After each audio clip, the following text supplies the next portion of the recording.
Well, you're no stranger to policy disputes, I'm sure, as well. But what do you make of what's happened in the last 48 hours? I think for this level of backtrack, level of U-turn, whatever you want to call it, to happen so early on in a new Prime Minister's tenure is quite extraordinary. I mean, Liz Truss won this leadership election picturing herself as Margaret Thatcher 2.0, famously U-turn if you want to, but the lady's not for turning. Well, here we are, and Liz Truss has performed that U-turn just a few weeks into the job. So I think she's made a strategic error. Number one, first of all, by not being able to read the room politically when announcing and when the Chancellor announced that mini budget. But then second of all, by U-turning this early on in her premiership, she's caused some real difficult problems for herself. It does expose her weakness, doesn't it? I mean, she didn't have a majority of members of Parliament or members of her own party in Parliament, but she won the leadership by the vote of the party membership out in the country.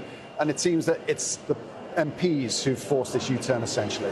It is, and there's a big gap between what members want and what MPs want, and indeed what they think. And I've had conversations here with MPs who are worried about how their seat's going to play out come the next election, but there are members who actually wanted Liz Truss to continue along that path of being a tax-cutting, free marketeer, ideological conservative. So there is a bit of a gulf in between what members want and what MPs want, and I think for Liz Truss to be able to find a way out of this, she needs to find common ground between the two, and she has got a track record of changing her view, changing her approach, as we've seen before. So this is only just the latest in a long line of those events. And although your background is working with the Conservatives, I mean, you've got to admit, for the Labour Party, this is a gift, isn't it?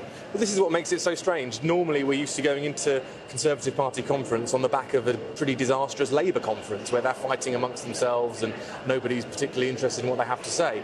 Right here, right now, we're coming on the back of what's a successful Labour conference, and it's the Conservatives who look divided, who look like they've got problems internally, and I think that's going to be one of the biggest issues optically for the government to move their way away from this and try and present themselves as ready to govern, ready to get Britain out of this difficult economic situation they find themselves in. Leon, thank you very much indeed for joining us.